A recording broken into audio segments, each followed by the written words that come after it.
Hey guys, welcome back to Grit Academy. This is me Namrata Dagra, twice UG Senate qualified in English, and in this video we're going to discuss chapter number 7 of the book Snapshots for Class 11th. The title of the chapter is Birth.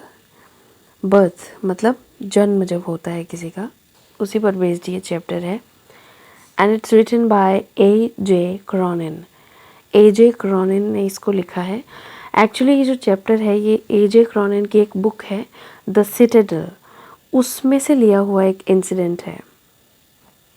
इसमें एक young doctor की कहानी है जिसका नाम है Andrew Manson. Andrew Manson वो अभी अभी अपनी डॉक्टरी की पढ़ाई कंप्लीट करके आया है और जस्ट उसने प्रैक्टिस शुरू ही की है. Okay, so we can say he is newly out of the medical school और वो डॉक्टर एडवर्ड पेज नाम के डॉक्टर के साथ, जो कि सीनियर डॉक्टर है, उनके साथ असिस्टेंट के तौर पर काम करता है. तो उसने अभी फ्रेशली अपनी मेडिकल प्रैक्टिस शुरू की है एक छोटे से टाउन में. वेल्च नाम है, वेल्च माइनिंग टाउन ऑफ ब्लेनली. वहाँ पर उसने अपनी मेडिकल प्रैक्टिस अभी शुरू ही की है. तो अब जैसे वो शाम को घर आता है तो उसके पड़ोस में एक जॉ मॉर्गन नाम का इंसान होता है और 20 साल हो गए हैं इनकी शादी को, लेकिन अभी तक कोई बेबी नहीं हुआ. और अब जो है शादी के 20 साल के बाद उनकी वाइफ प्रेग्नेंट है and they are expecting a child. तो वो और उसकी वाइफ वो दोनों चाहते हैं कि एंड्रयू मैनसन जो है डिलीवरी में उनकी हेल्प करे.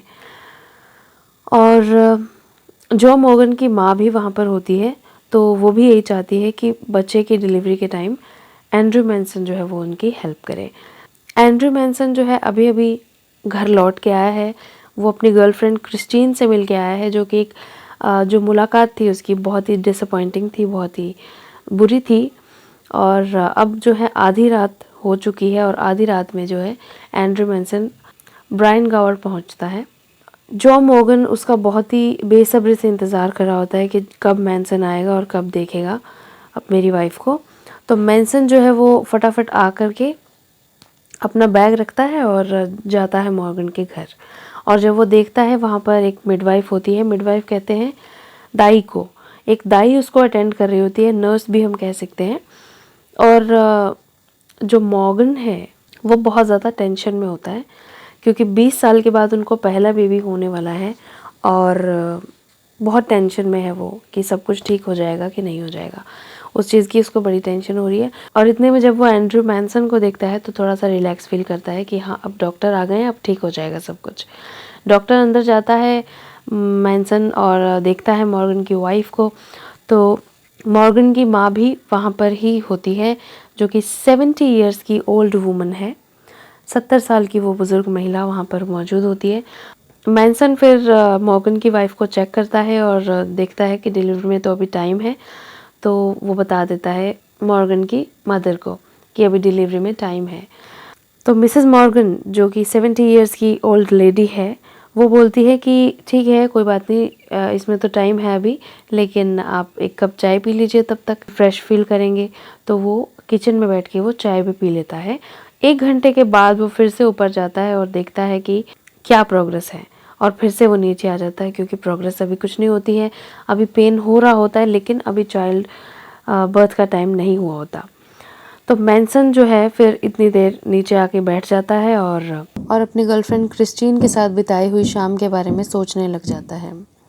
वो सोचता है कि उसकी गर्लफ्रेंड जो है वो उससे प्यार तो बहुत करती है लेकिन उसको परेशान भी करती है क्योंकि वो उस पर डाउट करती है, शक करती है वो उस पर.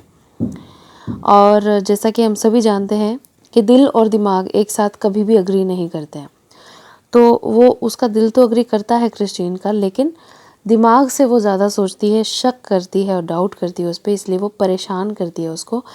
तो दिल और दिमाग के बीच में जो कॉन्फ्लिक्ट चलता रहता है, जो विवाद चलता रहता है, उसकी वजह से एंड्रयू मैनसन बहुत परेशान हो जाता है. और वो इस बात से भी परेशान है थोड़ा कि उसकी जो गर्लफ्रेंड है क्रिस्टीन, उसने उसके साथ कार्डिफ स्टेशन पे आज झगड़ा भी कर लिया था. फिर वो अपने उन दोस्तों के बारे में सोचता है वो जिन्हें भी प्यार में धोखा मिला है और डिसअपॉइंटमेंट मिली है. उसका एक दोस्त है ब्रैमवेल, जो एक लड़की से प्यार करता था लेकिन उसने उसको धोखा दे दिया. फिर वो सोचता है एडवर्ड पेज के बारे में. वो बेचारा एक ऐसी लड़की से प्यार करता था जो कि बहुत ही बैड टेम्पर्ड थी, इल टेम्पर्ड, यानी कि बहुत गुस्सा करती थी, श्रीविश वुमन थी वो बहुत ज़्यादा। तो उसके बारे में सोचता है वो।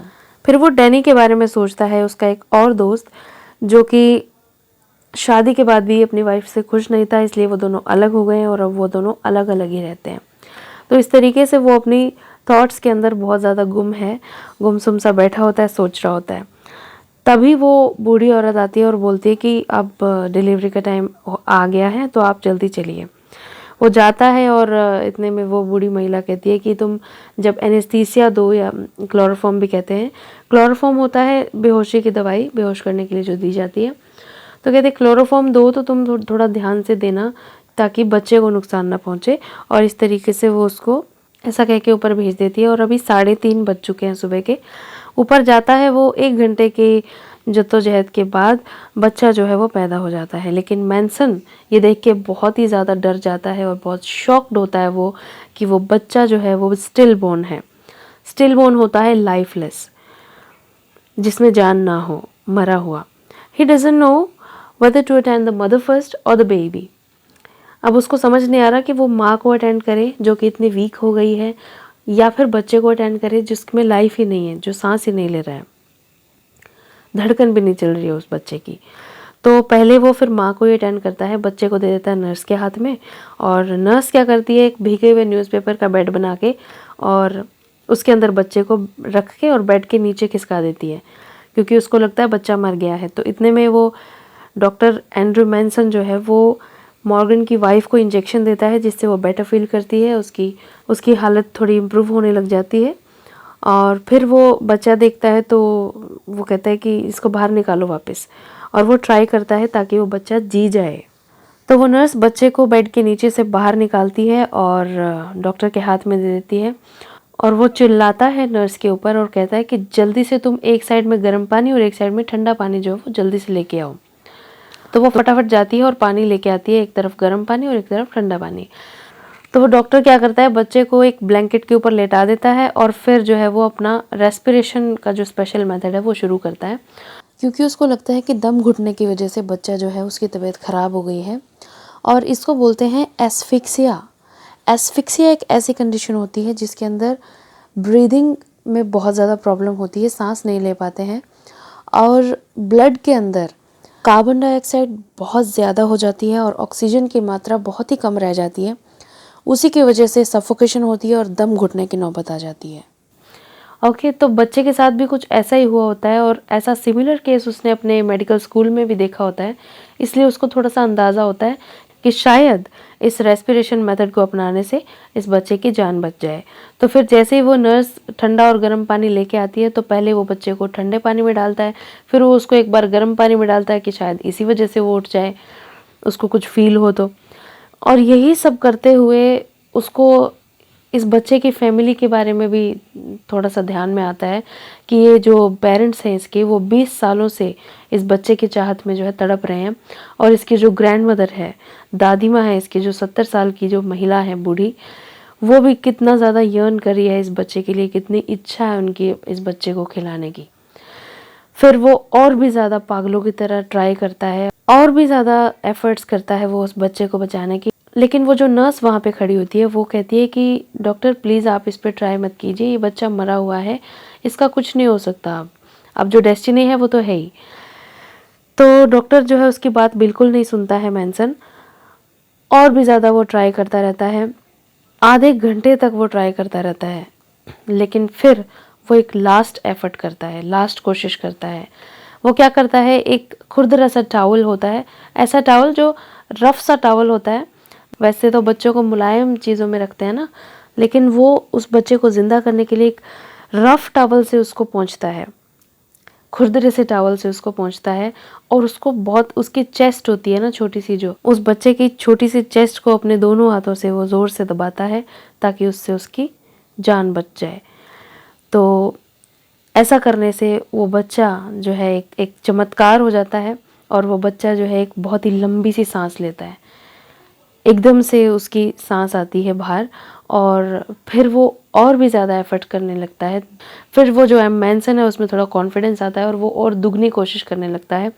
और अब जो है बच्चा और गहरी सांसें लेता है, एक के बाद एक सांसें लेता है। और जिस बच्चे की स्किन जो है वाइट हो गई थी, एकदम सफ़ेद पड़ गया था वो, क्योंकि उसको सांस ही नहीं आ रही थी, अब वो जो बच्चा है उसका कलर धीरे धीरे पिंक होने लग जाता है। फिर उसके बाद वो रोता है ज़ोर से। अब उस डॉक्टर को चैन की सांस आती है और एंड्रयू मैनसन क्या करता है, उस बच्चे को नर्स के हाथ में देता है और कहता है कि मैं बैग अपना बाद में ले जाऊंगा, और वो बाहर चला जाता है। और जो बच्चे की माँ होती है उसको उसने एनेस्थीसिया दे रखा होता है, तो वो उसके अफेक्ट में ही होती है, अभी तक बेहोश होती है। और मैनसन को जो है बहुत रिलैक्स फील होता है और वो बाहर चला जाता है। और बाहर जॉ मॉर्गन जो कि बच्चे के पिता हैं, वो ऐसे बड़ी टेंशन में टहल रहे होते हैं इधर से उधर, बहुत ही टेंशन हो रही होती है उनको, पता नहीं क्या हुआ होगा। तो फिर वो मैनसन उनको चाइल्ड बर्थ की न्यूज़ देता है, खुशखबरी देता है। वो बहुत रिलैक्स फील करते हैं सभी लोग। और मैनसन जो कि बहुत ज़्यादा थक चुका है क्योंकि वो सारी रात से कोशिश कर रहा है, काम कर रहा है, और माइंड से भी वो बहुत परेशान था पहले, लेकिन अब जो है उसको कम से कम थकान तो है, लेकिन कम से कम उसको एक सेटिस्फेक्शन है कि उसने अपनी लाइफ में बहुत ही अच्छा काम किया। हालांकि ऐसा उसका पहला केस था, इंडिपेंडेंट डिलीवरी केस पहली बार उसने हैंडल किया था एक मेडिकल फ्रेशर के रूप में, लेकिन फिर भी उसको सेटिस्फेक्शन है कि हाँ, आज मैंने सही मायने में कुछ बहुत अच्छा काम किया है। और इसी के साथ ये चैप्टर ख़त्म हो जाता है।